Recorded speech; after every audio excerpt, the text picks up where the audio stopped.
Freediving, itu tuh seni menjelajahi dunia bawah laut cuma dengan satu tarikan napas. Keren banget kan? Tapi di balik keindahannya, ada ilmu yang wajib kita pahami biar bisa melakukannya dengan aman.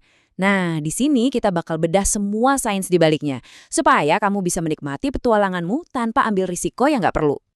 Kita akan bahas 5 bagian penting. Mulai dari cara kerja mesin pernafasan di tubuh kita, terus kita bongkar fakta soal CO2 yang sering disalahpahami, lalu kita lihat apa aja bahayanya, dan tentu aja cara mencegah dan menyelamatkannya. Terakhir, kita sentuh sedikit soal fisika dan peralatan. Yuk, kita mulai. Oke, bagian pertama, mesin pernapasan kita sendiri, paham gimana tubuh kita mengolah udara, itu fondasi dari segalanya. Ini adalah kunci buat semua teknik freediving yang aman. Mungkin kamu bertanya-tanya, gimana sih caranya satu tarikan napas aja bisa cukup buat nyelam dalam? Jawabannya simple tapi keren banget. Semua karena efisiensi sistem pernapasan kita yang luar biasa. Gini prosesnya, waktu kita tarik nafas, udara masuk ke paru-paru, terus sampai ke kantung-kantung super kecil namanya alveoli.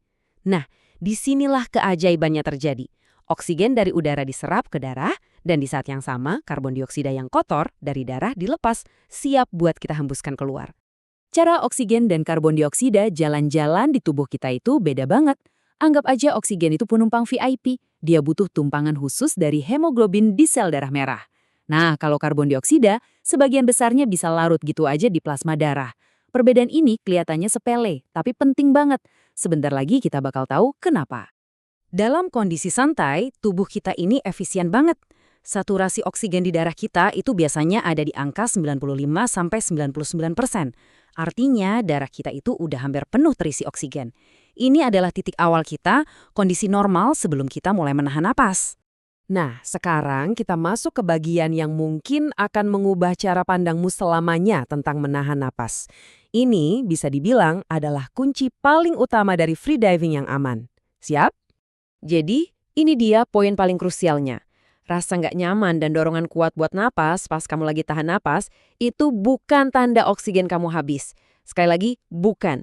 Itu adalah alarm alami tubuh yang nyala karena kadar karbon dioksida atau CO2 lagi naik. Jadi, CO2 itu teman kita, dia sinyal peringatan kita. Inilah kenapa hiperventilasi atau napas terengah-engah sebelum nyelam itu bahaya banget. Niatnya mungkin baik ya kan, biar dapat banyak oksigen. Tapi efek utamanya justru membuang CO2 secara drastis dari tubuh. Waktu kamu buang CO2 terlalu banyak, kamu itu kayak lagi matiin alarm kebakaran di gedung. Kamu nggak akan dapat peringatan tepat waktu kalau ada bahaya. Ini ibarat nyetir mobil, tapi indikator bensinnya dicopot.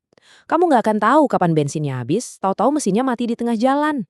Kamu harus kenali tanda-tanda ini. Kalau pas lagi persiapan napas kamu mulai merasa pusing, kesemutan, atau bahkan anehnya merasa euforia, itu tandanya CO2 kamu udah terlalu rendah. Stop, balik ke pernapasan yang rileks, dan jangan coba-coba nyelam sampai semuanya kembali normal. Kalau kita mengabaikan sinyal tubuh dan nekat melakukan hiperventilasi, risikonya sangat-sangat serius. Yuk kita pahami dua momok terbesar dalam freediving, LMC dan blackout. LMC atau loss of motor control itu kayak korslet ringan di tubuh yang terjadi pas kita sampai di permukaan. Otot-otot kita gemeter nggak terkendali. Ini adalah peringatan terakhir dari tubuh kita. Kalau blackout, ya ini lampu mati total. Kesadaran hilang sepenuhnya karena otak benar-benar kehabisan oksigen buat berfungsi. Jadi, benang merahnya jelas banget kan? Tanpa alarm dari CO2, seorang freediver bisa terus mendorong dirinya melewati batas aman tanpa sadar sama sekali. Nggak ada peringatan, tahu-tahu blackout. Oke, cukup dengan hal-hal yang menyeramkan. Sekarang kita fokus ke solusinya. Ini adalah aturan-aturan emas yang bakal menjaga kamu tetap aman waktu bermain di dalam air. Pencegahannya itu sederhana, tapi wajib hukumnya. Napas dengan tenang dan rileks. Tambah kedalamanmu pelan-pelan aja. Lepas snorkel dari mulut sebelum turun ke bawah. Dan yang paling penting, jangan pernah menyelam sendirian. Selalu ada buddy yang terlatih di sampingmu. Kalau buddy kamu kena LMC, tetap tenang. Prosedurnya jelas. Pertama, topang dia supaya wajahnya tetap di atas air. Terus, ajak dia bicara, suruh dia napas, dan bantu lepasin maskernya. Setelah itu, sesi menyelam untuk dia hari itu selesai. Titik. Nah, kalau untuk blackout, kita harus gerak cepat dan tegas. langsung bawa ke permukaan, lepas maskernya, lalu lakukan teknik blow tap talk. Tiup wajahnya, tepuk-tepuk pipinya, dan panggil namanya dengan keras. Tujuannya buat merangsang dia supaya napas lagi. Kalau belum berhasil juga, napas buatan harus segera diberikan. Biar aku ulangin sekali lagi, karena ini super penting. Peralatan paling mahal sekalipun, Fincarbon paling canggih, nggak ada artinya tanpa seorang buddy. Partnermu adalah satu-satunya sistem penyelamatmu di air. Jangan pernah kompromi soal aturan ini. Oke, kita masuk ke bagian terakhir. Sekarang kita akan lihat gimana semua pengetahuan biologi tadi berinteraksi langsung dengan fisika dan tekanan di dunia bawah air. Fisika dasar di freediving itu diatur sama hukum Boyle. Gampangnya gini, makin dalam kamu nyelam, tekanan air makin besar. Akibatnya, volume udara di dalam rongga-rongga tubuhmu, kayak di paru-paru, telinga, dan masker, bakal jadi kempes atau menyusut.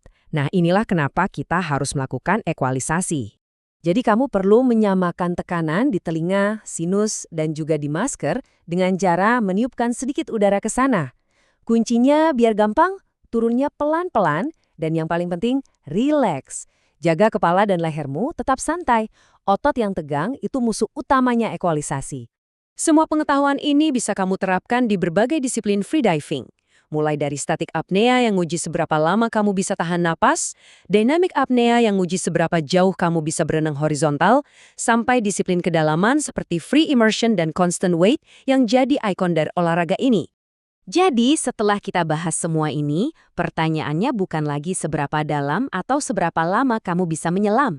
Pertanyaan yang sebenarnya adalah, gimana caranya kamu bisa melakukannya dengan aman? Pengetahuan ini adalah alat terkuatmu. Gunakan dengan bijak, hormati lautan, dan selalu utamakan keselamatan. Selamat menjelajah!